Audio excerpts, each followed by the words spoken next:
Assalamualaikum warahmatullahi wabarakatuh. Sebelumnya, perkenalkan nama saya Gita Putri Afianti Prayitno dengan NIM A1A0220047. Di sini saya akan menjelaskan tentang motivasi dan afirmasi positif diri saya untuk memenuhi tugas akhir mata kuliah Manajemen Sumber Daya Manusia dengan dosen pengampu Bapak Ade Firmansyah Tanjung, MP. Selama mengikuti mata kuliah Manajemen Sumber Daya Manusia, saya bertekad untuk memahami pentingnya peran manusia dalam mengelola dan mengoptimalkan sumber daya di perusahaan. Saya percaya bahwa dengan semangat dan ketekunan, saya mampu memahami dan mengaplikasikan ilmu ini untuk tujuan karir saya di masa mendatang, yaitu di bidang marketing di perusahaan yang saya inginkan. Saya memiliki tujuan karir di bidang marketing karena saya memiliki keyakinan kuat bahwa pemasaran memegang peranan penting dalam mengembangkan perusahaan. Untuk mencapai tujuan karir tersebut, saya membuat beberapa target hidup dan saya optimis untuk mencapainya. Saya memiliki target untuk mendapatkan beasiswa selama kuliah, mengikuti program pertukaran mahasiswa, mengikuti beberapa kepanitiaan, volunteer dan organisasi, serta dapat lulus kuliah dengan IPK 3,9. Beberapa target yang saya tuliskan sudah saya capai, di antaranya menjadi salah satu mahasiswa program pertukaran mahasiswa merdeka di Universitas Malikus Saleh, mengikuti beberapa kepanitiaan dan volunteer selama kuliah, dan meraih juara dalam beberapa perlombaan. Hal tersebut memberikan motivasi dan dorongan kepada saya sehingga saya yakin dapat mencapai target lainnya sebagai bekal saya dalam meraih tujuan karir saya di bidang marketing dalam perusahaan pertanian. Selama kuliah, saya juga memiliki target untuk magang di beberapa perusahaan sektor pertanian. Misalnya magang di Bertani untuk Negeri, dan setelah lulus, saya memiliki target untuk mendapatkan beasiswa untuk lanjut pendidikan ke S2. Jikalau saya tidak mendapatkan beasiswa, saya memutuskan untuk bekerja di perusahaan pertanian impian saya, yaitu di PT Indeso Aroma. Perusahaan ini merupakan pemimpin pasar global untuk produk turunan minyak cengkeh yang menguasai market hingga 60%. Selain itu, perusahaan ini juga telah melayani lebih dari 2.000 pelanggan di Indonesia dan ekspor ke lebih dari 50 negara. Sehingga PT Indeso Aroma ini telah menjadi penguasa ekspor produk industri hilir minyak asiri kelas dunia. Perusahaan ini juga telah kelas dunia melalui cabang internasional yang beroperasi di Malaysia, Singapura, dan Tanzania di Afrika.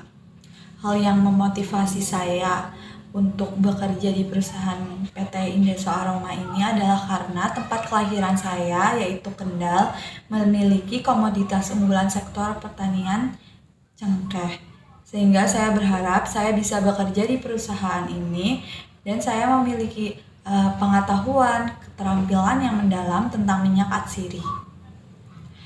Saya melalui pengetahuan dan keterampilan ini, saya memiliki target saya bisa membuka peluang usaha komoditas cengkeh di desa saya di Kendal, sehingga saya juga bisa membantu warga desa dan bisa berkontribusi untuk kampung saya.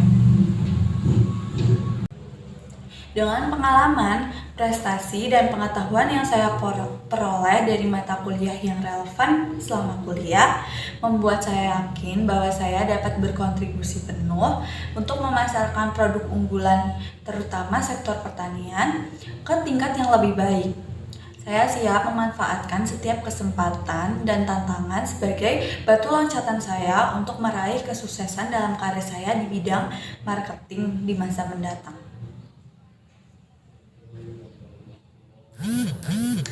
Selain itu, saya merupakan orang yang memiliki keinginan untuk belajar dan tumbuh. Saya selalu mencoba meningkatkan self-worth saya selama kuliah dengan mengikuti organisasi, kepanitiaan, dan volunteer. Melalui hal tersebut, saya dilatih untuk bertanggung jawab atas hal-hal yang belum pernah saya lakukan, sehingga membuat saya belajar hal-hal baru serta mempertemukan saya dengan berbagai relasi yang memiliki kemampuan dan prestasi. Hal tersebut bisa mendorong saya untuk lebih meningkatkan kualitas diri saya agar saya bisa bersaing dan memiliki pengetahuan keterampilan yang baru. Saya dapat memanajemen waktu dengan baik dan memiliki public speaking yang baik. Selama perkuliahan, saya selalu melihat hal-hal yang penting dan membuat skala prioritas terhadap suatu tugas atau pekerjaan tertentu, sehingga saya dapat memenuhi tugas tersebut dengan waktu yang telah ditentukan. Saya juga dapat berkomunikasi dengan baik karena selama kuliah ada beberapa tugas yang mengharuskan saya untuk melakukan sesi wawancara dengan beberapa narasumber, sehingga saya dapat melatih skill public speaking saya dari kegiatan tersebut. Selain itu, kepanitiaan dan organisasi juga membantu saya untuk melatih skill public speaking saya. Saya memiliki dukungan dari orang-orang terdekat, terutama orang tua, keluarga, dan teman-teman saya, sehingga memberikan saya kebahagiaan dan inspirasi dalam hidup, sehingga memotivasi saya untuk meraih berbagai impian saya di masa mendatang. Selain itu, mereka juga memberikan masukan-masukan yang tentunya sangat membantu saya. Hal tersebut memberikan motivasi kepada saya agar saya itu bisa melakukan sesuatu dengan yang terbaik agar dukungan yang mereka berikan kepada saya tidak sia-sia dan mereka bisa merasa bahagia. Saya adalah orang yang memiliki tujuan untuk dapat berkontribusi positif kepada orang lain serta lingkungan sekitar. Karena hal tersebut dapat memberikan saya kepuasan pribadi dan saya juga merasa saya bisa berguna untuk orang lain. Saya pernah mengikuti kegiatan kontribusi sosial di SD Negeri 3 Semidon, di mana dalam program tersebut saya menjadi staf humas yang membantu memberikan informasi kepada publik, stakeholder, dan pihak terkait tentang acara, serta melakukan riset dan survei lokasi. Saya menjadi pendamping kelompok murid-murid dalam penyampaian materi tentang pentingnya mangrove, darurat sampah, dan pelepasan ikan untuk ekosistem. Hal tersebut dapat memberikan manfaat dan meningkatkan kesadaran murid-murid akan pentingnya mangrove, pentingnya menjaga kebersihan dan buang sampah pada tempatnya, serta pelepasan ikan untuk keberlanjutan ekosistem. Saya juga orang yang merasa terdorong oleh kesulitan dan kegagalan dalam hidup. Saya melihat setiap kesulitan dan kegagalan yang saya alami merupakan kesempatan saya untuk tumbuh dan mengembangkan diri lebih baik dari sebelumnya. Kegagalan yang saya alami memberikan saya pengetahuan kekurangan saya yang harus saya tingkatkan untuk kedepannya. Keinginan untuk mengatasi rintangan ini menjadi sumber motivasi yang kuat dalam hidup saya. Salah satu kegagalan yang paling berkesan bagi saya adalah ketika saya tidak lolos SNMPTN di universitas impian saya, yaitu di Universitas Diponegoro, Semarang. Sehingga hal tersebut membuat saya kecewa dan bingung saya harus meneruskan pendidikan saya di mana. Namun, saya tidak berlarut-larut dalam kesedihan. Saya mengambil keputusan bahwa saya harus lolos UTBK di Universitas Jenderal Sudirman dengan skor rata-rata UTBK di atas 550. Alhamdulillah, berkat kegigihan saya dan dukungan orang-orang terdekat saya bisa lolos dengan skor di atas 550. Hal tersebut memberikan saya keyakinan bahwa saya juga bisa mencapai target besar lainnya dalam hidup saya. Selain itu, saya memiliki kekurangan, yaitu dimana ketika saya berada dalam situasi yang di luar harapan atau perkiraan saya cenderung mudah panik. Kemudian saya mengatasinya dengan berpikir positif sehingga saya bisa menjadi lebih tenang dan tidak terburu-buru dalam memutuskan sesuatu. Serta dari hal itu saya juga belajar untuk lebih bisa mengendalikan diri saya. Setelah melakukan cara-cara tersebut, saya sekarang mulai pelan-pelan berhasil untuk memperbaiki kelemahan saya. Saya juga memiliki keinginan untuk mencapai keseimbangan yang sehat antara pekerjaan, keluarga, kesehatan, dan waktu pribadi. Memiliki kehidupan yang seimbang dan memprioritaskan kebahagiaan dan kesejahteraan merupakan impian saya, sehingga saya termotivasi untuk bekerja keras mencapai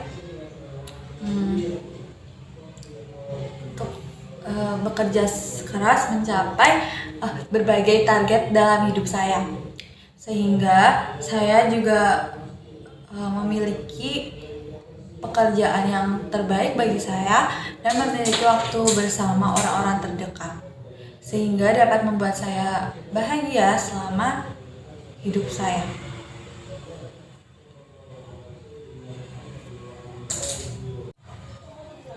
Saat saya berada di fase kehilangan semangat dan motivasi hidup, karena mungkin saya terlalu lelah untuk menjalani aktivitas sehari-hari yang monoton, atau mungkin karena terlalu menggantungkan hidup dan kebahagiaan saya kepada orang lain, dan di saat saya sudah menggantungkan hidup dan kebahagiaan saya kepada orang lain, kemudian jika orang tersebut membuat saya kecewa ataupun meninggalkan saya, maka saya akan kehilangan motivasi dan semangat hidup.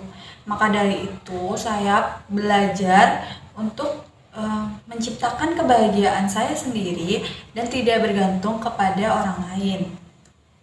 Karena jika saya sudah bahagia dengan diri sendiri, ada atau tidaknya keberadaan orang lain dalam hidup saya akan tetap bahagia dan semangat atau termotivasi untuk menjalani hidup saya. Saya selalu menciptakan kebahagiaan saya dengan cara saya sendiri, yaitu yang pertama bisa dengan membaca komik, menonton film, mendengarkan musik, kemudian ada meluangkan waktu untuk diri saya sendiri dan refreshing ke tempat-tempat yang belum pernah saya kunjungi. Saya selalu meluangkan waktu sebulan 1 kali atau sebulan 2 kali untuk kegiatan refreshing dan me time. Dari kegiatan tersebut, saya bisa meredakan stres pikiran saya dari tugas-tugas yang saya alami ataupun kesedihan-kesedihan yang sudah saya alami. Sehingga kegiatan tersebut sangat berdampak baik bagi diri saya. Kemudian saya juga selalu mendengarkan musik ataupun menyanyikan lagu-lagu yang saya sukai untuk menghilangkan stres di pikiran saya. Setiap hari adalah hari yang baru, meskipun setiap hari itu hanyalah pengulangan hidup yang kemarin, tapi saya yang menentukan apa yang akan terjadi dalam hidup saya, level kebahagiaan dalam hidup saya, dan bagaimana saya melewati dan menghadapi kejadian dalam hidup saya. Sehingga saya perlu semangat dan motivasi hidup agar saya bisa terus berada dalam jalan untuk meraih berbagai target-target hidup saya. Sekian video motivasi dan afirmasi positif diri saya. Mohon maaf apabila ada kesalahan dalam pengucapan kata dan perbuatan. Sekian dan terima kasih. Wassalamualaikum warahmatullahi wabarakatuh.